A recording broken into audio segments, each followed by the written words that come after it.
Eh, a los papás de los adolescentes, tal vez sus hijos no les han dado mucha información. Llevamos ya rato hablando sobre, bueno, invitando al campamento.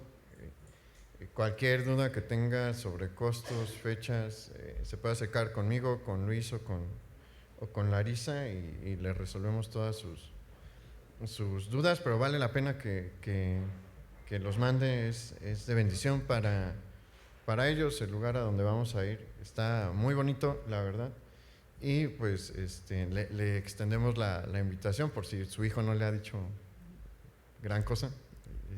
Ya Marco les comentó los generales, se pueden acercar conmigo, con Luis o con Larisa para mayor información. Y pues vamos al estudio de la palabra.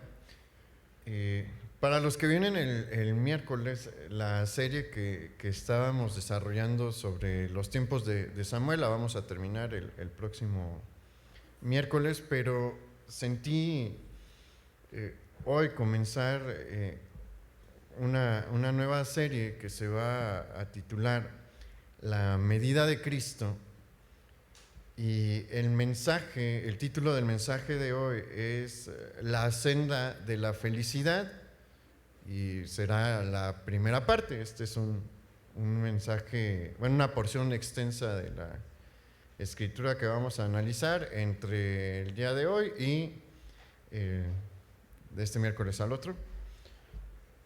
Pero sentí del Señor que era importante comenzar a tocar este tema con ustedes en esta oportunidad que tengo de compartir el domingo. Y a lo largo de esta serie vamos a tener un detenido estudio del Sermón del Monte. El Sermón del Monte es probablemente el sermón más conocido de nuestro Señor Jesucristo, y entre sus sermones puede que sea el más importante o está entre los más importantes. Y antes de abordar el Sermón del Monte como tal, es bien importante que nosotros nos ubiquemos en el momento histórico en el que este sermón se da. ¿En qué momento se da el Sermón del Monte? ¿En qué momento se pronuncia el Sermón del Monte? En la parte final de lo que se conoce como la tercera etapa del gran ministerio galileo de Jesús. Una vez que Herodes Antipas captura a Juan el Bautista y lo lleva preso, Jesús decide que lo más prudente es irse nuevamente a Galilea. Recordemos que Jesús crece en la región de Galilea, en el norte de lo que es el territorio de Israel, y dejar atrás la región de Judea. Jesús estuvo bautizando y enseñando en la región de Judea, en el sur, donde está Jerusalén, por aproximadamente 9 meses. Pero la situación con Herodes, hay muchos Herodes, este es Herodes Antipas, ha puesto la predicación de su mensaje en una condición de peligro por la captura de Juan el Bautista. Entonces se regresa a Galilea y ahí va a iniciar lo que le comento, que se conoce como el gran ministerio Galileo. El gran ministerio Galileo dura aproximadamente 16 meses y tiene varias etapas. En este punto, cuando el Sermón del Monte se va a dar, ya han pasado muchas cosas con nuestro Señor Jesucristo.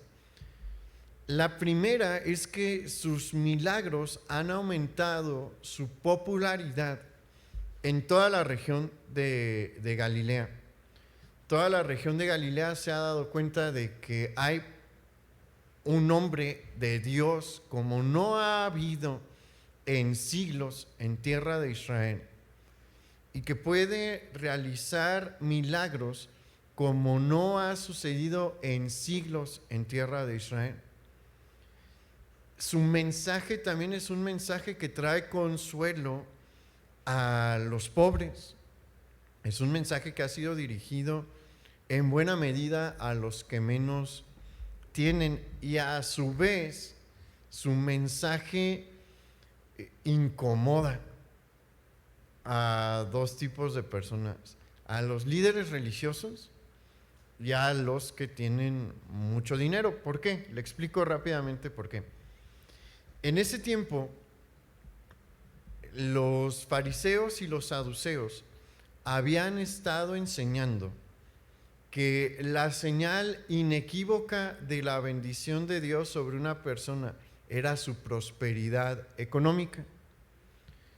Y era algo que la gente escuchaba comúnmente por parte de sus líderes. Sus líderes les enseñaban: solamente aquellos que verdaderamente son bendecidos por Dios tienen prosperidad. Si tú no estás en una condición de prosperidad, es que hay algo mal en tu vida y no estás bien delante de Dios. Nada más falso y más alejado de la realidad, pero tengamos esto presente. Los líderes eso enseñan. Y tristemente el día de hoy en algunas iglesias protestantes se enseña algo muy similar: que la riqueza es una señal inequívoca de la bendición de Dios. ¿No es cierto? ¿Por qué? Porque las riquezas no necesariamente vienen de una manera bien habida, valga la redundancia, ¿no? Hay gente que hace, incluso dentro de las iglesias, negocios turbios y se enriquece con los negocios turbios. ¿La bendición de Dios estuvo ahí? No. Ahí se obró como se obra en el mundo. Entonces, ¿Jesús va a venir a atacar esto? ¿Jesús tiene algo contra la gente que tiene dinero? No. Acuérdese de Lázaro y su familia. Lázaro y sus hermanas eran personas con mucho dinero en la región de Berea y de Judea en el sur, y podían convivir bien con el Señor. ¿Por qué? Porque el Señor no estaba buscando nuestra billetera, Él estaba buscando ¿qué? El corazón. Pero este mensaje de Jesús empieza a entrar en choque con una de las enseñanzas fundamentales de los fariseos y de los saduceos, y comienza a haber una molestia, porque aparte ellos no pueden competir con Jesús por la cuestión de los milagros. Ningún fariseo, ningún rabino en la zona de Galilea puede realizar milagros y sanidades como nuestro Señor Jesús. Entonces se empieza a despertar esta antipatía, esta oposición hacia el Señor Jesús. En el sur, en Judea, donde está Jerusalén, han llegado los rumores de los milagros de Jesús, pero se quedan nada más así como rumores. ¿Por qué? Porque Galilea está lejos. Pero la cosa va a cambiar, y esto ya pasó antes de que se pronuncie el Sermón del Monte. Jesús sana al paralítico del estanque de Betesda, en pleno Jerusalén. Y ahí el Sanedrín de Jerusalén ya tiene otra actitud hacia Jesús, porque es un milagro evidente en medio de Jerusalén, realizado por el maestro que vive en Galilea. Y también otra cosa que ya ha pasado es que Jesús ya ha elegido a sus 12 discípulos. Hay muchos que le están siguiendo, pero ya seleccionó a 12 que le siguen día y noche a lo largo de su ministerio. Jesús se ha establecido en la ciudad de Capernaum, en Galilea, y allí es como su base de operaciones. ¿Por qué? Porque es una ciudad comercial que tiene acceso al mar y tiene acceso a varias rutas que permiten recorrer la región de Galilea fácilmente. Y teniendo todo esto, este contexto, todo esto que está rodeando a Jesús, llega un día en el que él se va a la región del noreste del mar de Galilea, no lejos de Capernaum, y hace lo siguiente. Acompáñame por favor a Mateo capítulo 5, versículo 1.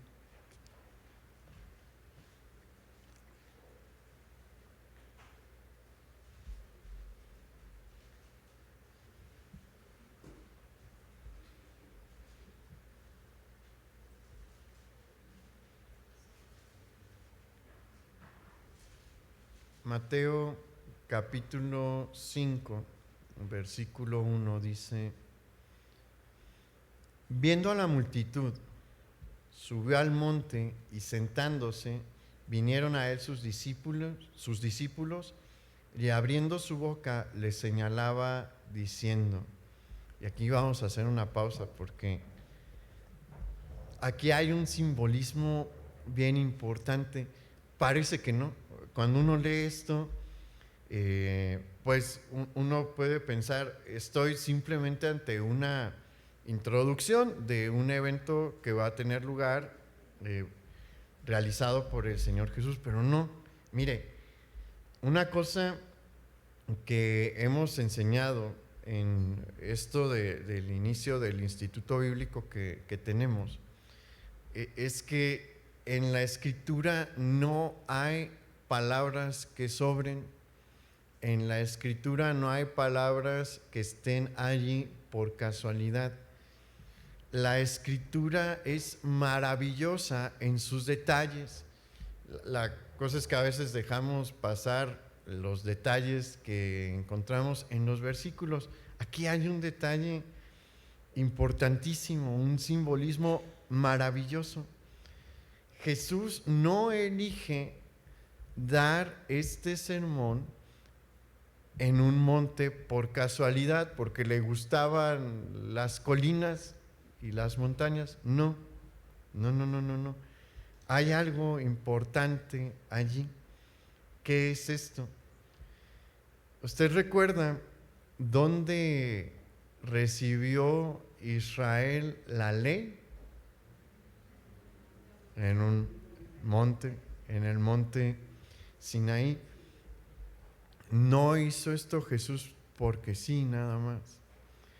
En el Sermón del Monte, Jesús va a establecer, y esto es algo que debemos de tener presente a la hora de analizar esta serie, va a establecer los principios de conducta que Él espera que todo aquel que se llama a sí mismo su discípulo siga.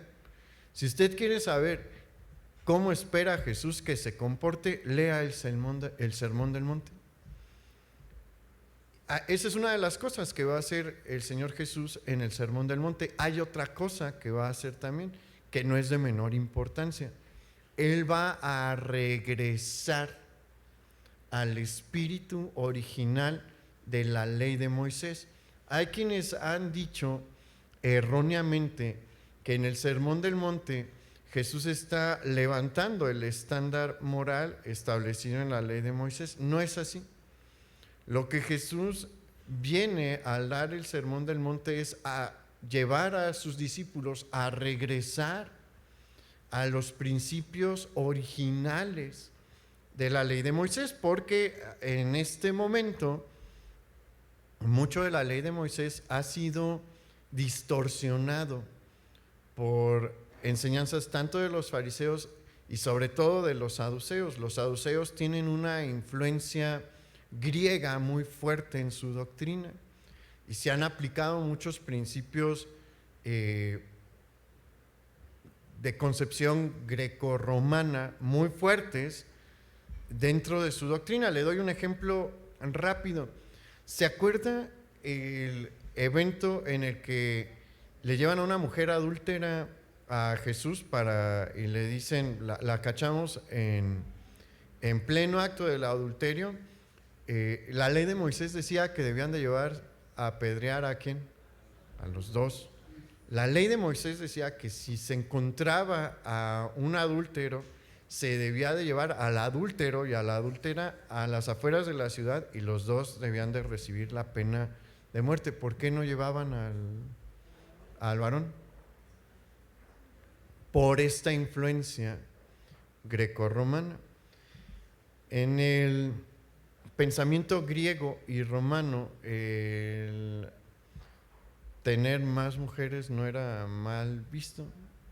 Había un permiso social para tener aventurillas por ahí, y lo podemos ver entre sus mismos dioses.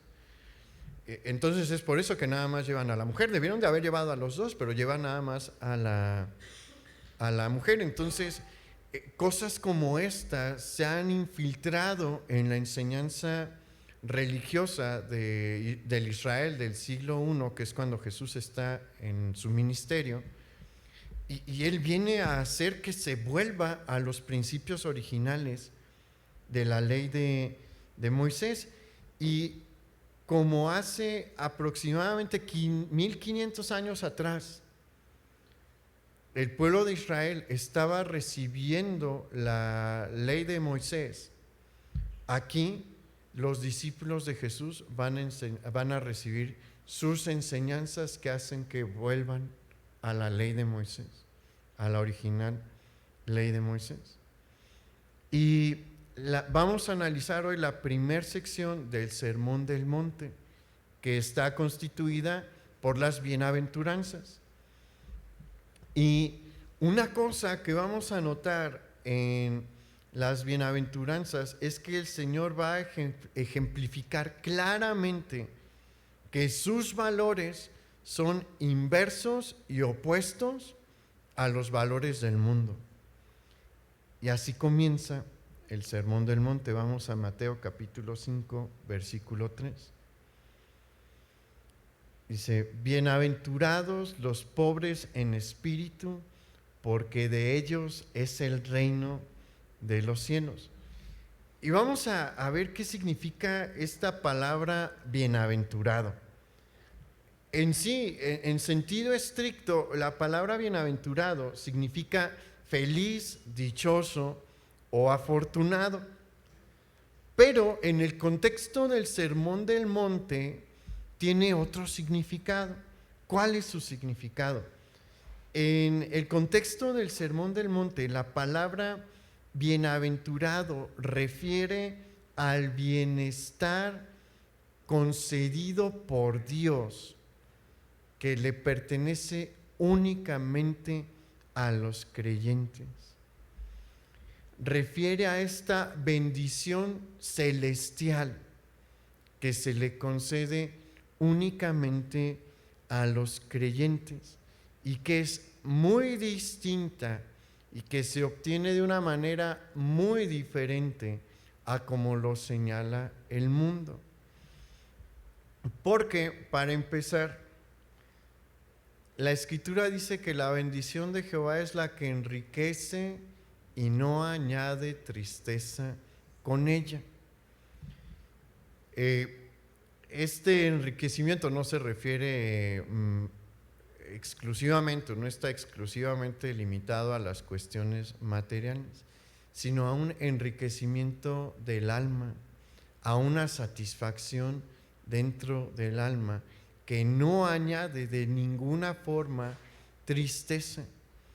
Una cosa que vamos a encontrar es que la felicidad dada por Dios hace que la persona se sienta completa y satisfecha, y eso contrasta con la felicidad que otorga el mundo.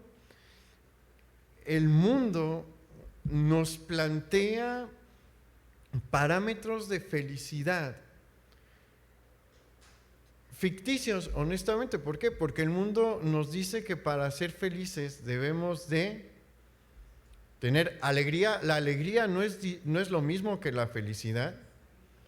Alegría es sentirte contento, traer una sonrisa. Y bueno, hay muchas maneras en las que el mundo ofrece medios para tener este tipo de situación emocional. Una de ellas es el alcohol. La gente cuando consume alcohol se pone en sus primeras etapas contento y se ríen de cualquier cosa, se desinhiben, pero si dejan de consumir alcohol, ¿a qué estado emocional regresan? A su mismo estado de tristeza y de insatisfacción.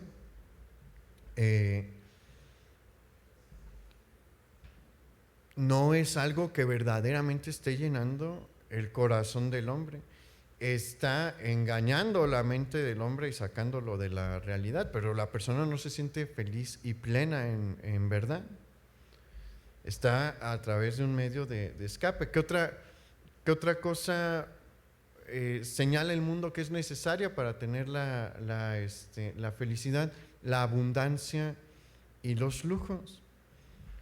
El mundo efectivamente cree que la riqueza material trae la felicidad, aunque nos dicen que no, pero vea usted todo lo que se nos enseña a través de los medios de comunicación. Se nos enseña cómo la gente con mucho recurso es feliz y se la pasa bien y disfruta de la vida. Pero mire, la riqueza verdaderamente trae alegría. No, la riqueza tiende a añadir tristeza con ella. ¿Por qué? Porque la riqueza implica muchas preocupaciones extra, muchísimas. ¿Por qué? Porque la persona se empieza a preocupar. Si compra un auto de lujo en este tiempo de lluvias en Morelia, ¿en qué empieza a pensar? En la suspensión por los baches. ¿Sabe cuánto cuesta la suspensión de los carros de lujo? Un dineral. Uno ni se imagina cuánto cuestan. Pero ¿es una preocupación más o no? Sí, es una preocupación más. Si aumentan sus bienes, aumentan sus preocupaciones. No estamos diciendo que una persona con muchos bienes bajo el abrigo del Señor no puede ser feliz. Sí puede ser feliz. Recuerde que en la Escritura hay un balance. Hay personas a las que Dios bendijo materialmente como Abraham. Hay personas a las que los mantuvo con lo necesario, y como Pedro, el apóstol Pedro tuvo lo necesario siempre. ¿Fue feliz Pedro? Hasta el último día de su vida. ¿Fue feliz Abraham? Hasta el último día de su vida. ¿Por qué? Porque ellos tenían otro tipo de felicidad. Esta felicidad que muestra el Señor Jesús aquí en las bienaventuranzas, que es una felicidad, es una dicha que viene directamente de Dios y que nos hace estar confiados y nos hace sentir plenos. Y lo primero que nos señala el Señor Jesús es que esta felicidad, este bienestar divino le es concedido a los pobres en espíritu. Y aquí es bien importante que tengamos presente a qué se refiere el Señor Jesús con esta expresión de pobres en espíritu. ¿Quién es el pobre en espíritu? Es la persona que reconoce su absoluta bancarrota espiritual para poder acercarse a Dios. Reconociendo así que sin la misericordia de Dios le es imposible obtener la salvación. Solamente aquellos que tienen esta actitud, en la que ellos en términos sencillos dicen: Dios, yo no tengo nada para ponerme a cuentas contigo, necesito de tu misericordia. Solamente estos van a recibir esta bendición de Dios. Y posteriormente, en el tiempo, el Señor Jesús va a dar una parábola que ilustra este punto de las bienaventuranzas de una manera muy clara. Acompáñame por favor a Lucas capítulo 18, versículo 9.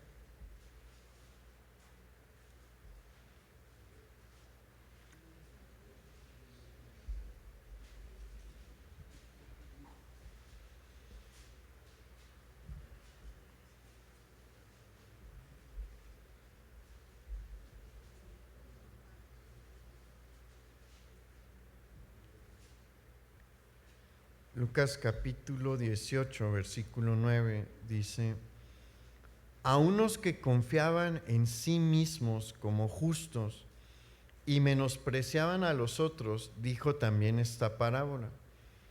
Dos hombres subieron al templo a orar. Uno era fariseo y el otro publicano. El fariseo, puesto en pie, oraba consigo mismo de esta manera: Dios, te doy gracias porque no soy como los otros hombres, ladrones, injustos, adúlteros, ni aun como este publicano. Ayuno 2 veces a la semana, doy diezmos de todo lo que gano. Mas el publicano, estando lejos, no quería ni aun alzar los ojos al cielo, sino que se golpeaba el pecho diciendo: Dios, sé propicio a mí, pecador. Os digo que éste descendió a su casa justificado antes que el otro, porque cualquiera que se enaltece será humillado, y el que se humilla será enaltecido. Entonces aquí Jesús nuevamente nos presenta un contraste entre dos tipos de personas. El primero es este fariseo que, para empezar, estaba orando con Dios, o con ¿quién dice ahí que estaba orando? Estaba orando consigo mismo. Tenga presente lo que el Señor nos está enseñando hoy. Nos está enseñando qué tipo de conducta no quiere en nosotros y qué conducta sí quiere. Toda esta enseñanza es completamente práctica. La conducta que Dios rechaza es la de aquel que se dice a sí mismo: soy bien bueno, y empieza a enlistar las cosas buenas que hace. Hay gente que hace cosas buenas, sí, con una mala actitud, y esa actitud es rechazada completamente por Dios. Dios no la acepta en ningún momento. ¿Cuál es la actitud correcta, la que Él está buscando de nosotros y a través de la cual Él va a otorgar esta felicidad? La del publicano, el hombre que recaudaba impuestos. ¿Cuál es su condición? Él ni siquiera se atreve a levantar los ojos a Dios, al cielo, porque sabe que no hay mérito en él para recibir la bendición y la gracia de Dios. ¿Y qué es lo único que le puede decir? Señor, cuando dice sé propicio a mi pecador, hay otras traducciones que presentan esa misma frase como: ten misericordia de mí, pecador, que soy un pecador. ¿Qué es lo que está haciendo el publicano ahí? Reconociendo que lo único que le puede salvar es la misericordia de Dios. ¿Y qué es lo maravilloso de esta parábola? Que el Señor dice que este hombre, que solo podía esperar la misericordia de Dios, la recibió. El Señor se la dio. ¿Y al otro? No. Al que tiene un corazón altivo, orgulloso y que se jacta de sus buenas obras, Dios no le extiende su misericordia. ¿Y sabe algo? Todos estamos en la condición del publicano. Este mismo hombre, el fariseo, estaba en la misma condición del publicano, porque sí estaba realizando buenas obras y bueno, no eran obras menores. ¿Qué nos dice en cuanto a sus finanzas para con Dios? Daba el diezmo de todo lo que ganaba, y debemos de creer que lo hacía, sí, Sí, porque así eran los fariseos. O sea, el Señor Jesús les dijo: ustedes diezman la menta y el comino. Es decir, la menta se consume en grandes o en pequeñas cantidades. En pequeños, la verdad es que la menta no se utiliza en grandes cantidades, pero cuando ellos recibían algo de menta, de lo poquito de la menta, lo separaban el 10% y lo llevaban a el arca de las ofrendas. Lo mismo con el comino. Entonces, eso es digno de reconocer si se hace con una buena actitud. Sí, porque mucha gente le batalla con el diezmo, es la verdad. Pero este hombre siempre entregaba su diezmo. Ayunaba 2 veces al día. En el tiempo de Jesús era común entre los líderes religiosos ayunar algunas veces al mes, pero generalmente era una vez a la semana. Ahí dice 2 veces a la semana, perdón. Lo regular, en el caso de una persona muy piadosa, era ayunar una vez a la semana. Él hacía el doble. No robaba, no era injusto, no era adúltero, no era un publicano. A los publicanos se les consideraba como traidores, pero justo no era, porque para ser justo se necesita jamás haber pecado. Con los jóvenes hace unos meses les compartí un ejercicio para evangelizar, porque esto de que no robaba probablemente en ese momento, ¿no? Ya en su vida adulta, pero de niño los niños se vuelan luego las cosas, ¿no? También, sí. Y les compartí a los jóvenes, esto usted lo puede aplicar cuando intenta compartir, cuando le comparte a otras personas que se sienten que son completamente justos, porque la mayoría de las personas con las que tenemos contacto no han cometido crímenes atroces, ¿cierto? O alguien convive con un multihomicida y que secuestra regular, no es lo común. Y pues como la mayoría de las personas no son asesinos seriales o se dedican al secuestro, se dicen a sí mismos: pues yo soy una muy buena persona, yo no necesito de la gracia de Dios, no necesito la misericordia de Dios, me porto bien, debería de aceptarme. ¿Okay? Cuando se encuentre con alguien así, le puede plantear lo siguiente y decirle: vamos a tomar en cuenta los 10 mandamientos. Y uno es también uno de los 10 mandamientos, pero vamos a tomarlo en cuenta con el estándar de Jesús y vamos a ver cómo sales de tu situación, vamos a ver cómo está tu situación delante de Dios. Uno de los 10 mandamientos es: no tomarás el nombre de Jehová tu Dios en vano. Los judíos lo llevaron a un nivel tan extremo que ellos hasta la fecha no pronuncian el nombre de Dios. Cuando ellos están leyendo el Antiguo Testamento de manera audible, donde está el nombre de Dios, ellos dicen Adonai, que es Señor, o Hashem. Hacen la sustitución, nunca pronuncian el nombre de Dios. En algunos periodos de la historia de Israel llegaban a apedrear a aquel que pronunciaba el nombre de Dios por respeto a este mandamiento. Y uno le puede preguntar: ¿has utilizado el nombre de Dios a la ligera en algún momento de tu vida? Y puede significar, cuando uno dice te lo juro por Dios, eso es tomar el nombre de Dios en vano. Y aquí en la cultura mexicana, lamentablemente, esa es una expresión bien común.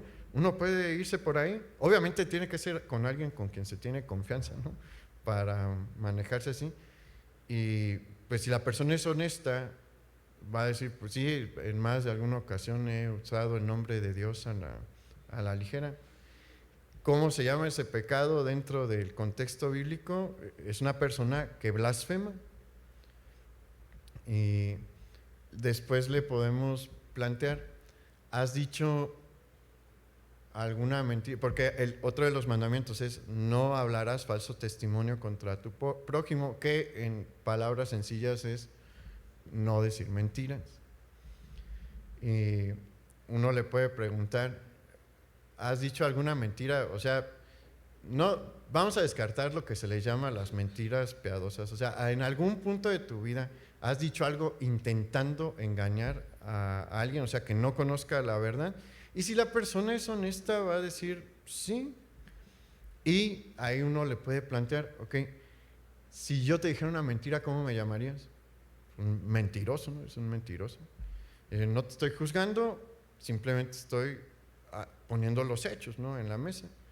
Entonces ya va blasfemia y mentira. Y vámonos al otro mandamiento,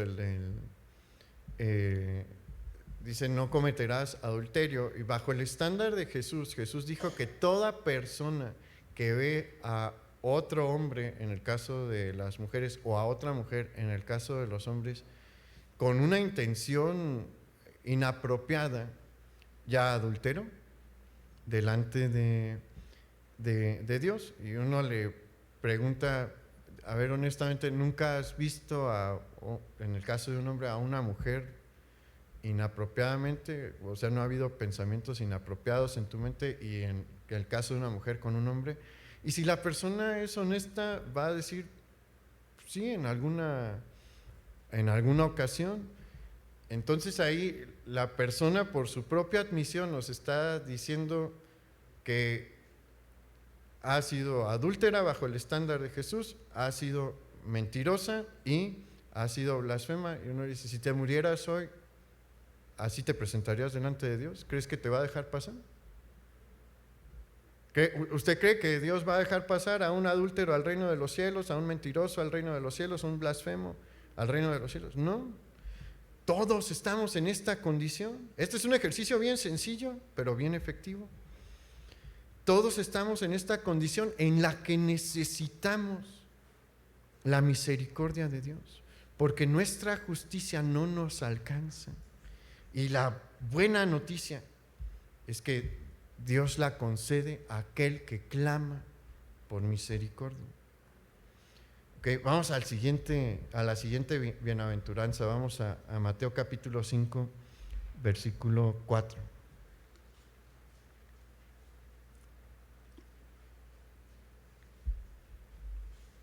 Y recuerde, cada bienaventuranza es algo que Dios está buscando de su conducta. Si usted se considera a sí mismo cristiano, esto es lo que se espera de nosotros. Versículo 4, ahí en Mateo capítulo 5. Bienaventurados los que lloran, porque ellos recibirán consolación.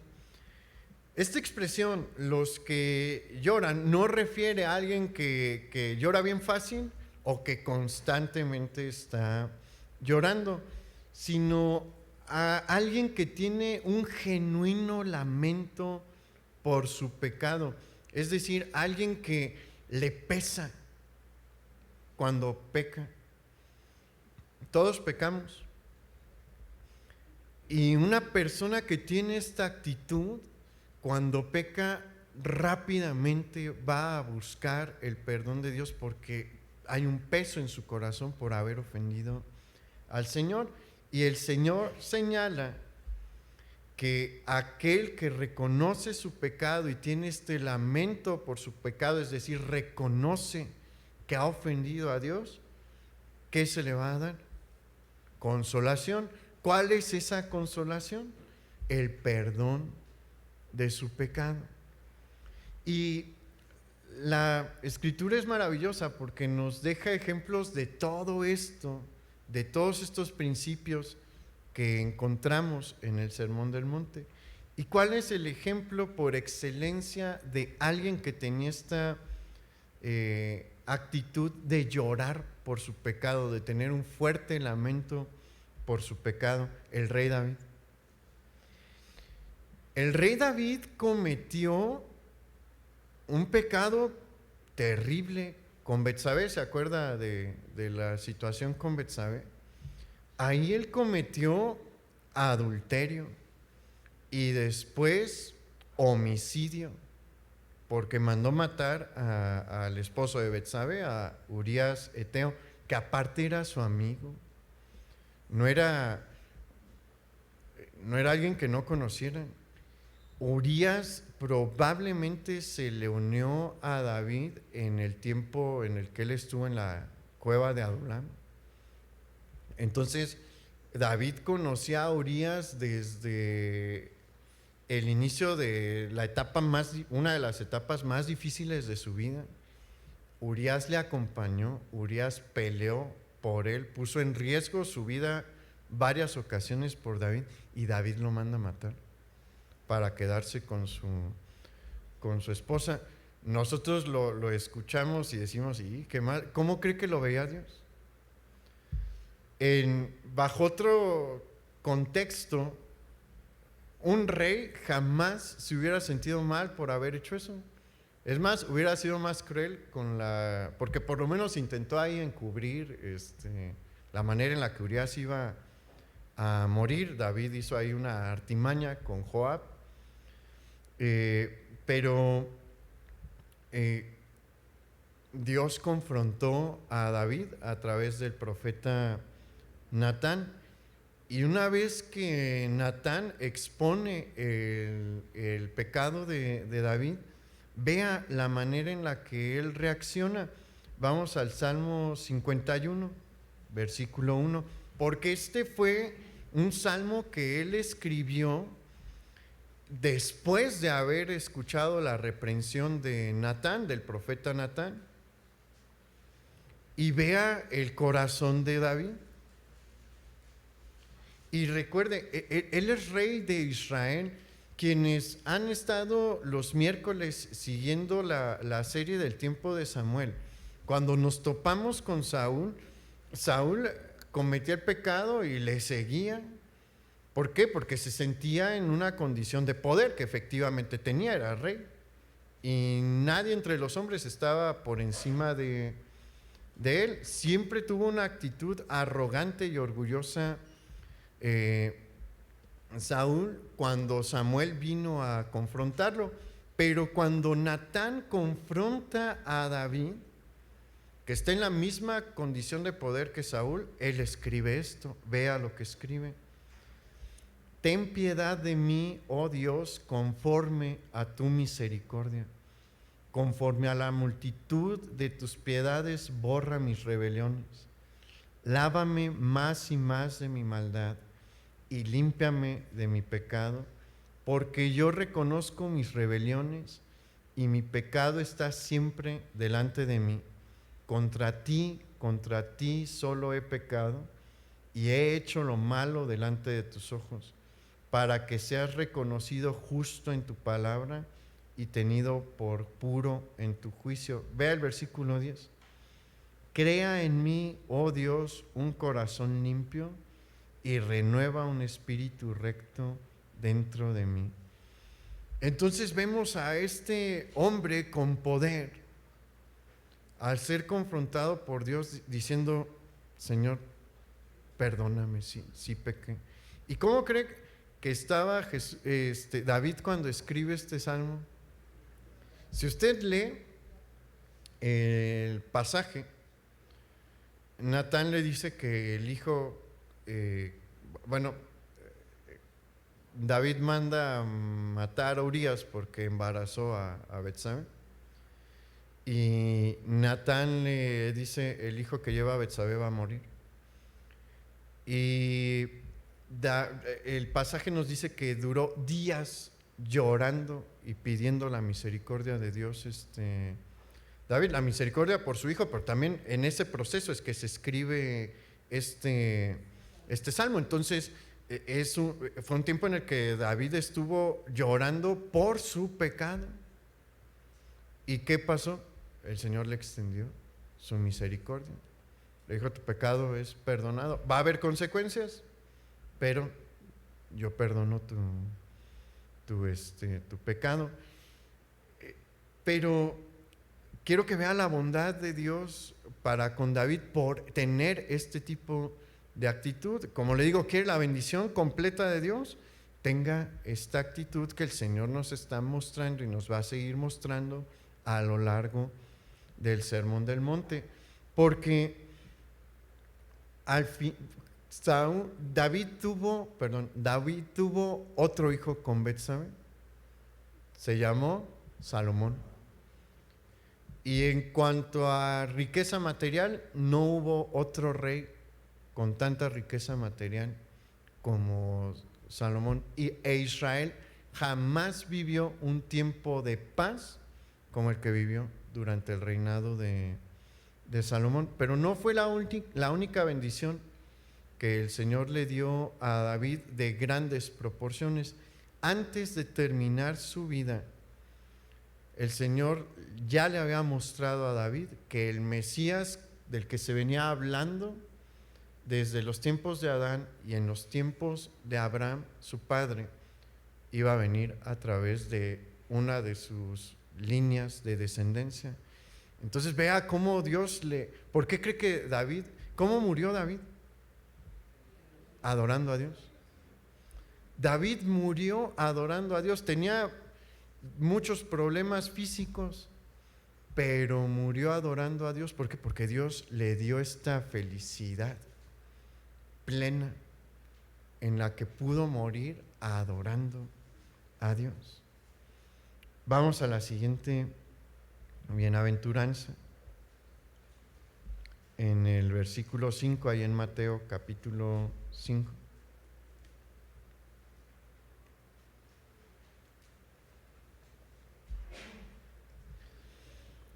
Bienaventurados los mansos, porque ellos recibirán la tierra por heredad. Vea cómo el Señor ha venido contrastando lo que Él considera el carácter de una persona exitosa dentro de su reino a lo que el mundo contempla como alguien exitoso.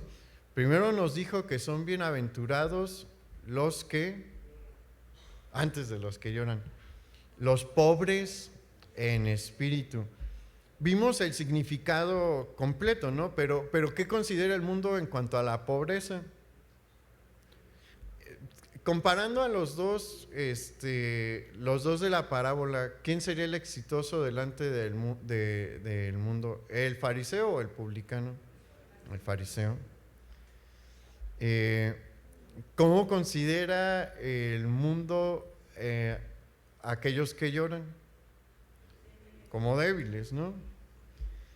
Y aquí la palabra manso en nuestra cultura actual sigue teniendo una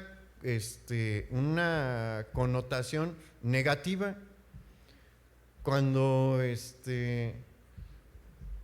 pues hasta con los animales, ¿no? Dicen, esta burra es bien mansita o este caballo es bien mansito. La connotación de manso siempre trae la idea de alguien con un carácter débil, pero no es lo que señala la Biblia. Mire, tener el fruto del espíritu de la mansedumbre es de los más difíciles. ¿Por qué? Porque le voy a decir a qué refiere el fruto del espíritu de la mansedumbre. La mansedumbre habla sobre el autocontrol. Una persona mansa, en el sentido bíblico, es una persona que siempre tiene control de sí misma. Una persona que no explota. Una persona que no se deja llevar por sus emociones. Una persona que puede controlar sus emociones, y controlar las emociones es increíblemente complicado. Controlar la ira es complicado para muchos. Controlar la tristeza es muy difícil para muchos. La alegría también se tiene que controlar porque no entra a un funeral riéndose. No, no es apropiado, ¿no? Pero hay gente que entra a funeral como si estuviera en una fiesta. Entonces, la mansedumbre es un fruto del espíritu complejo. Tener dominio propio es un don que pocos desarrollan. Los dones del espíritu son para desarrollarse. Si usted todavía no está en estos puntos que vamos a ver, hay que trabajar. El Señor quiere que nosotros constantemente estemos trabajando en esto. Recuerde, esto es lo que Dios está buscando en su conducta en la vida cotidiana. Quiere que usted sea una persona que se controla a sí misma, que controla sus impulsos. ¿Es comprador compulsivo? Eso no es ser manso, no es tener mansedumbre. Se requiere autocontrol para decir, ok, esto no me conviene comprarlo, esto no lo debo de comprar. ¿Por qué el Señor se enfoca tanto en la mansedumbre? Porque una persona que no tiene control de sí misma es capaz de dañar en gran medida a las personas que le rodean y dañarse a sí misma también. La Escritura nos deja dos grandes ejemplos de mansedumbre. Uno es más grande que el otro. Vamos a empezar por el que es más pequeño, y el personaje para nada es pequeño, es Moisés. Acompáñenme a Números capítulo 12, versículo 3, porque aquí se nos describe el carácter de Moisés.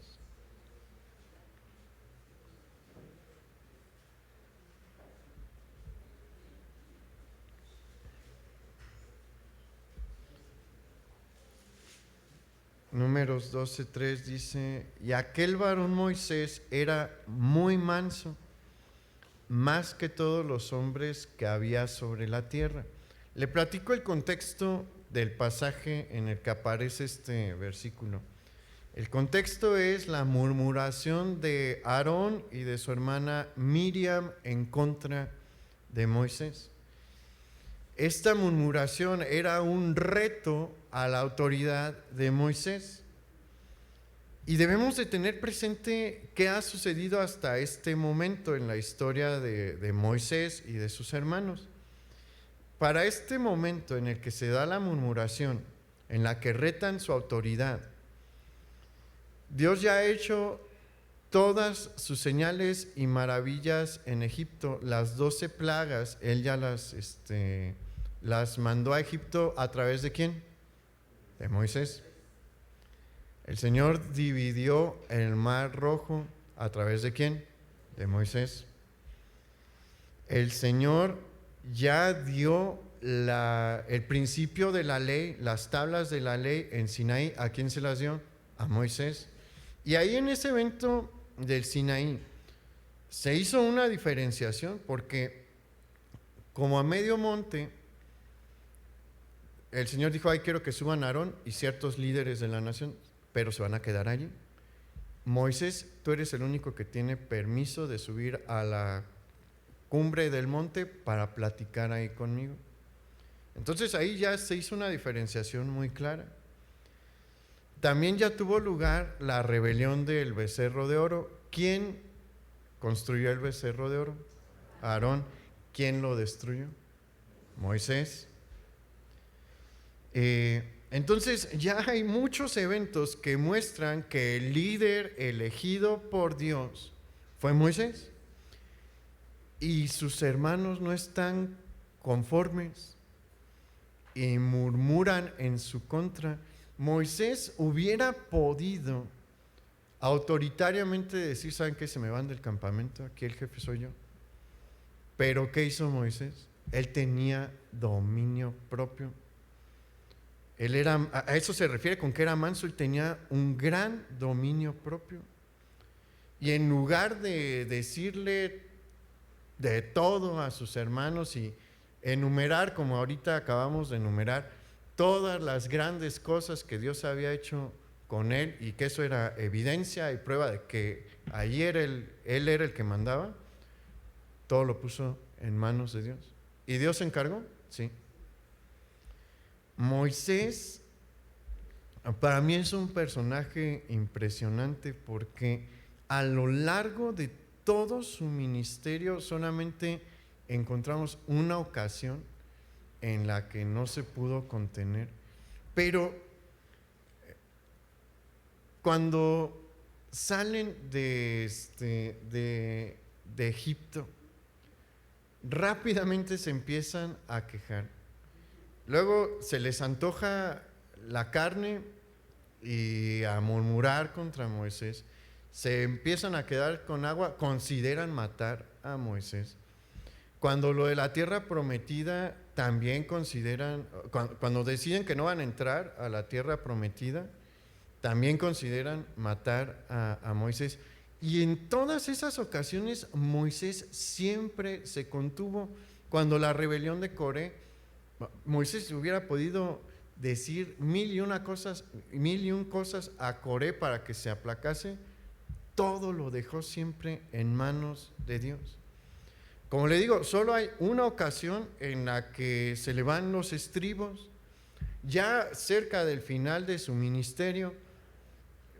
Estuvo mal, pero los hijos de Israel ya tenían hasta aquí a Moisés y bueno, era humano. Esa es una de las maravillas de la Escritura también. Nos deja ver que los hombres de Dios eran genuinamente hombres que buscaban y amaban a Dios, pero eran imperfectos como nosotros.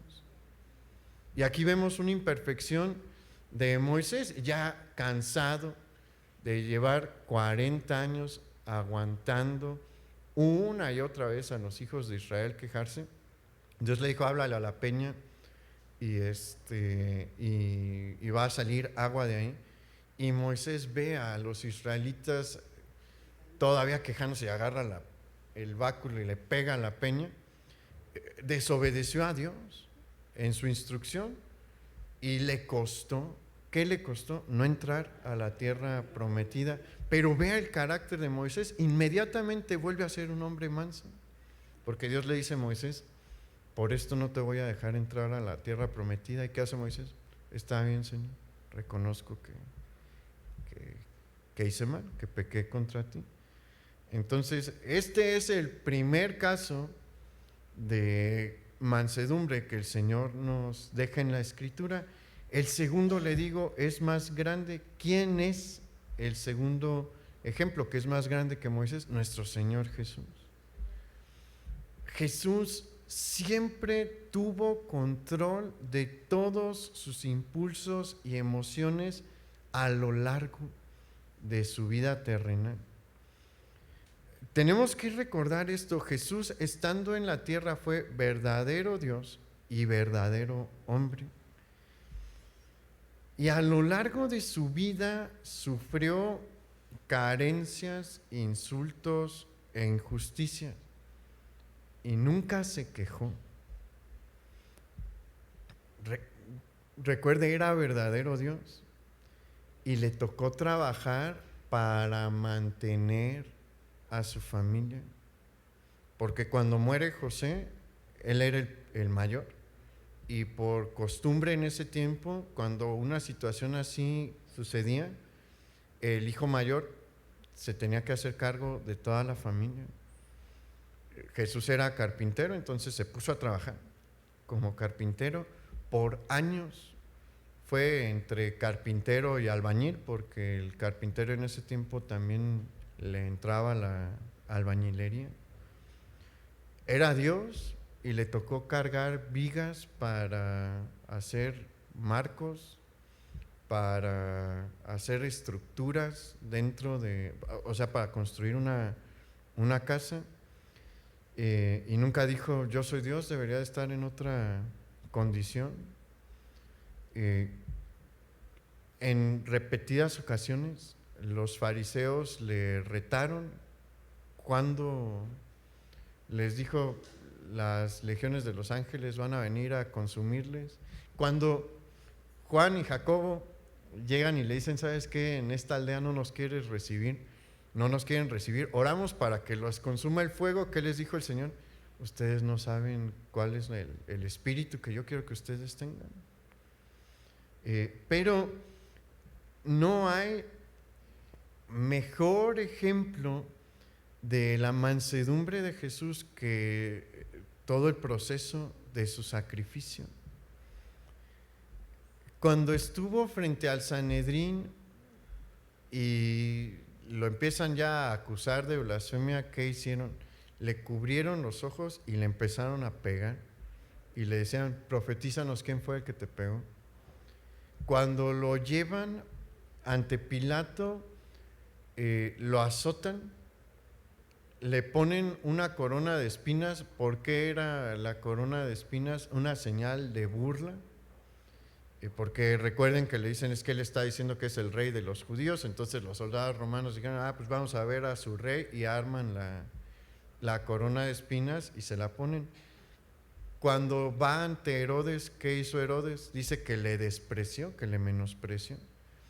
Pues, tan evidente fue que quedó registrado allí en la escritura. ¿Qué le habrá dicho? Eso sí no nos dice la escritura, pero hubo actos de Herodes que permitieron ver un desprecio hacia Jesús. Después se lo obligan a cargar el travesaño de su cruz. Cuando lo crucifican, primero lo despojan completamente de su ropa, queda completamente desnudo. Así eran los crucificados, completamente desnudos. Eso era un insulto grandísimo en el contexto judío. En el contexto judío del primer siglo era deshonroso que a un hombre se le vieran los talones, por eso las túnicas eran largas. ¿Se acuerda de Zaqueo, que se sube a un árbol? Y que, bueno, eso era un acto de deshonra para él, porque que se tuviera la posibilidad de ver su ropa interior, que no crea que era como la nuestra, eran pantalones largos, ya era un acto deshonroso. Imagínese lo que es estar completamente desnudo en un monte a las afueras de una de las puertas más importantes de la ciudad. Así queda Jesús, y colgando, crucificado, siendo Dios, siendo el comandante de las huestes celestiales. ¿No será eso tener autocontrol? Mucho mayor que el de Moisés. A lo largo de todo el proceso de su sacrificio, el Señor se comportó justo como decía la profecía en Isaías 53:7. Angustiado él y afligido, no abrió su boca. Como cordero fue llevado al matadero, y como oveja delante de sus trasquiladores enmudeció y no abrió su boca. ¿Qué está esperando el Señor de usted? Esto también. Ninguno de nosotros aquí es Moisés, como para decir: aquí mis chicharrones truenan, ¿verdad? Y Moisés nunca dijo eso, jamás dijo eso. Y de ninguna manera nos podemos comparar con nuestro Señor Jesús. Entonces, ¿quiénes somos nosotros para no tener una actitud como la de ellos? Es algo que el Señor quiere que en nosotros se manifieste. Y si lo hacemos, ¿qué ha prometido el Señor? Que Él nos va a dar su felicidad, que enriquece y no añade tristeza con ella. Vamos a orar.